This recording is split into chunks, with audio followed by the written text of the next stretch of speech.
Hello everyone. So welcome to Postmodern Age, and so today we're gonna see it. Just the revision. So we'll not be dwelling on it much, but we'll see the important authors.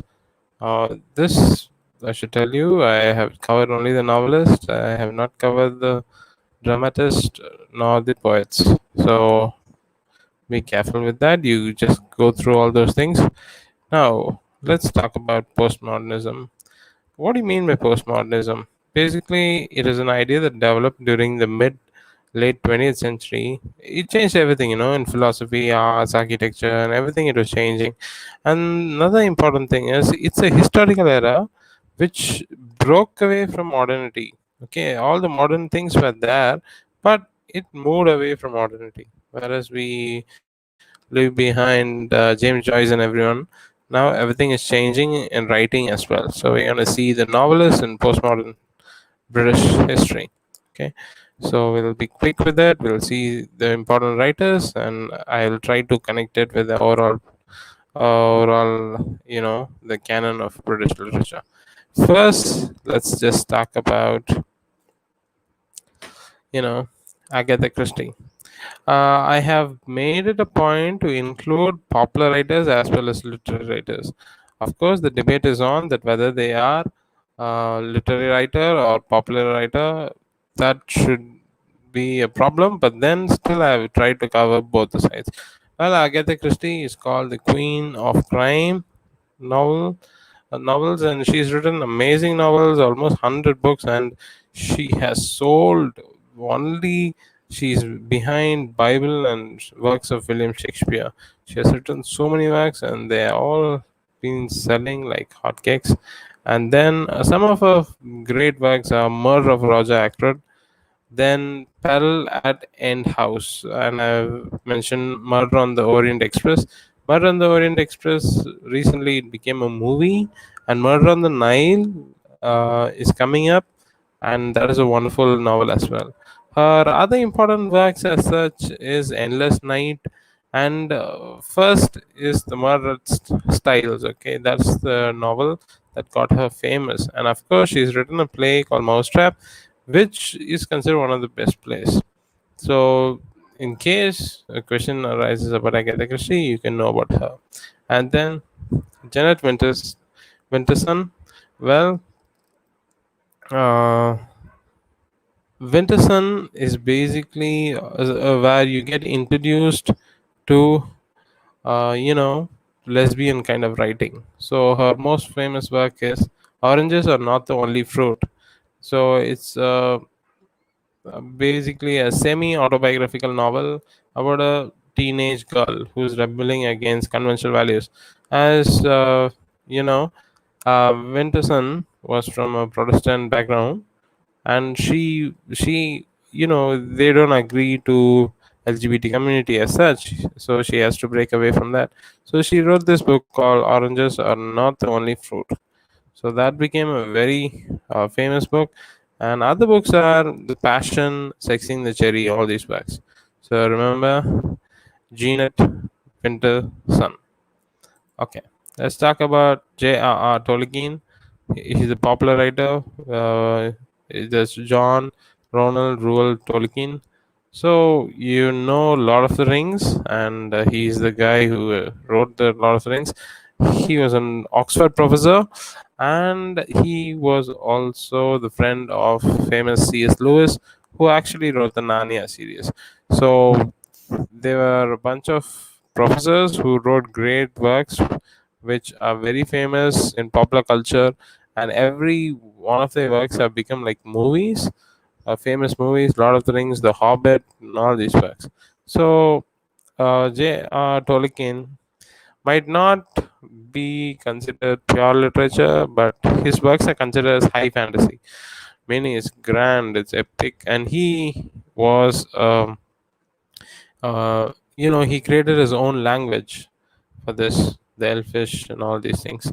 So it's a wonderful read. So that's J.R.R. Tolkien. So remember C.S. Lewis, his friend who wrote Narnia series. And of course, there's a movie called Tolkien. You can watch it to get more idea about that. Next, let's talk about Bram Stoker. Bram Stoker, whenever you combine with popular culture like Twilight, is basically because of this guy. Bram Stoker wrote a wonderful novel called Dracula. This introduces the great, you know, vampires as such. There are so many stories about vampires these days, but this one was the one which started it all. So, Dracula.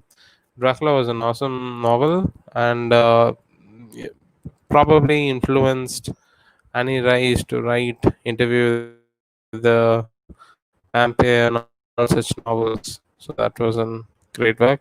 And finally, The Lair of the White Woman. It's another wonderful work of his, where it's like a very tense suspense kind of novel. So that's Bram Stoker's. Then we see Christopher Isherwood. He was an Anglo-American novelist, playwright, screenwriter. But what's so interesting about him is that he joined the Ramakrishna Mission and Vedanta, and then he wrote a lot of books on Hinduism and spiritualism. But his main works in English were Goodbye to Berlin, A Single Man. Other than that, he was mostly focused with spiritualism. Uh, he was he was into Eastern mythologies and all that stuff. So that is Christopher Isherwood. So his main works are Goodbye to Berlin, A Single Man. Then we come to Bertrand Russell, who was a famous philosopher, who was a great atheist. The atheist movement.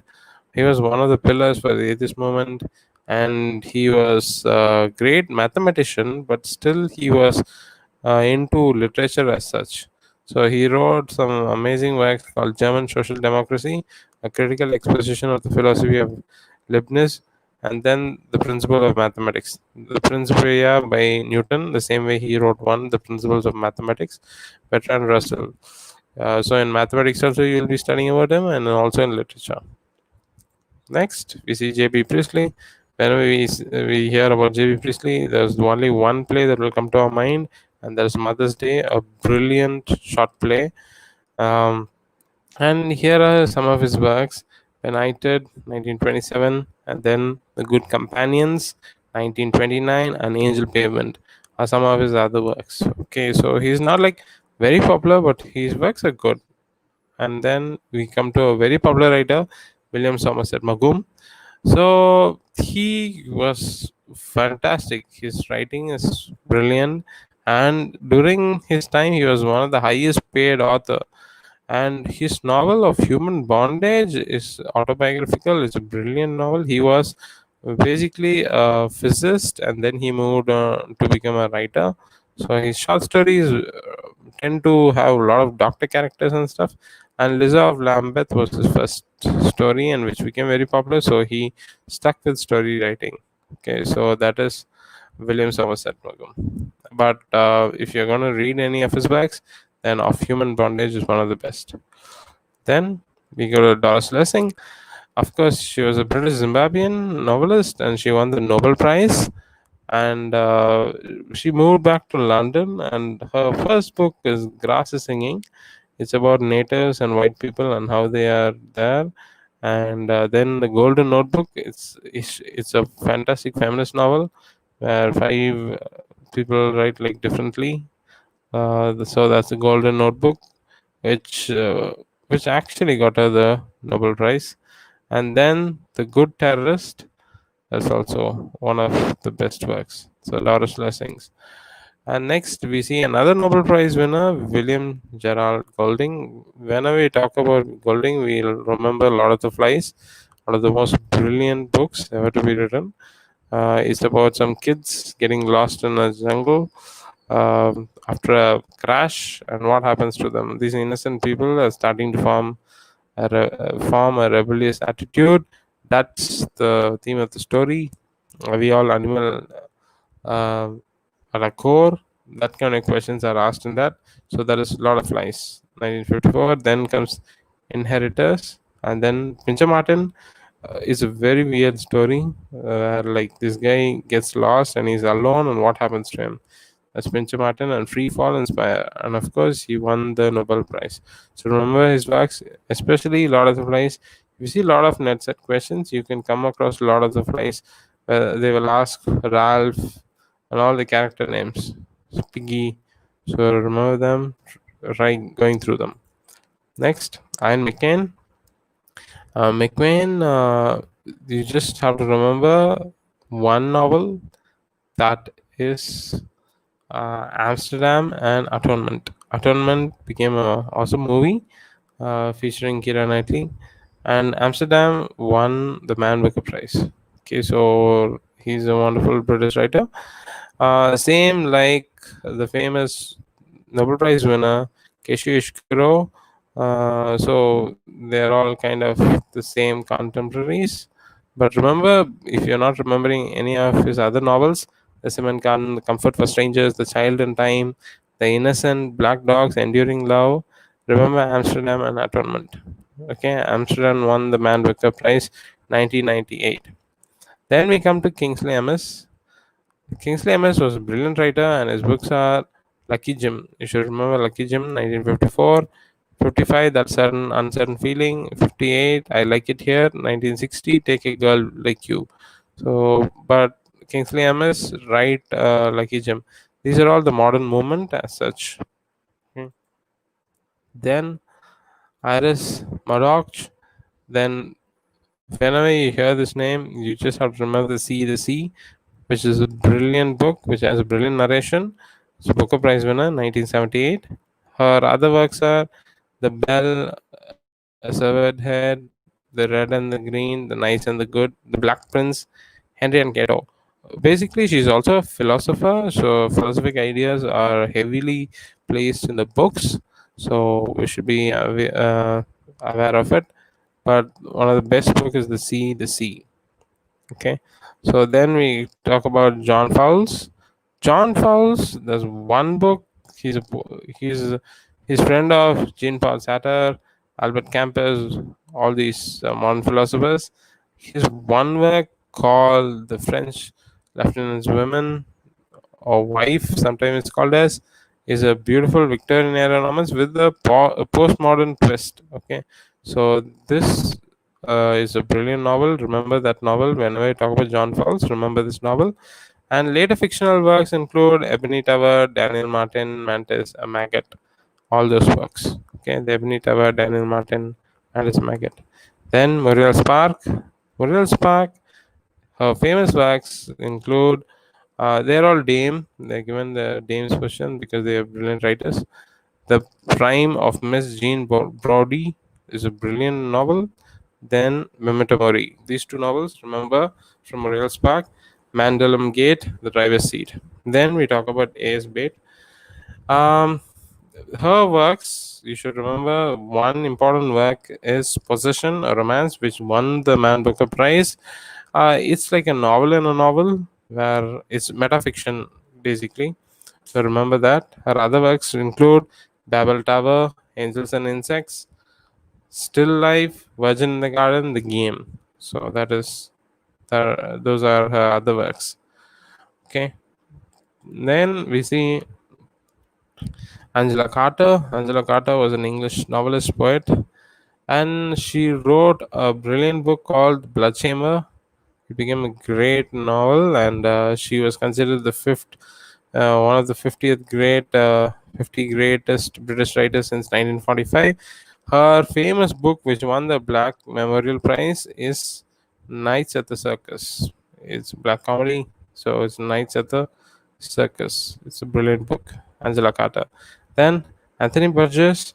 There's only one work, which is a dystopian work, that is A Clockwork Orange. Okay, it's about a young guy who's reckless, who's violent, and it kind of feels like Catcher in the Rye, but it's better than that actually.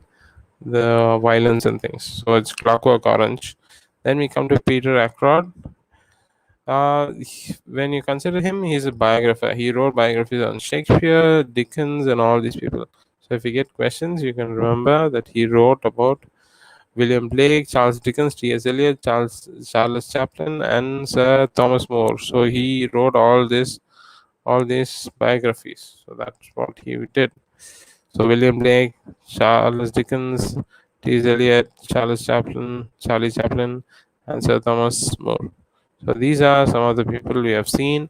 We have seen only the novelist, postmodern novelist, where we have not seen the poets. Poets will include Seamus Heaney and all those people. Where dramatists will include famous people like um, Pinter, Hal Pinter, all this think all these people. Just go through them. I hope this was useful.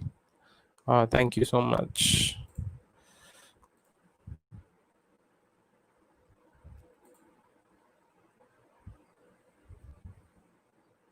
Thank you.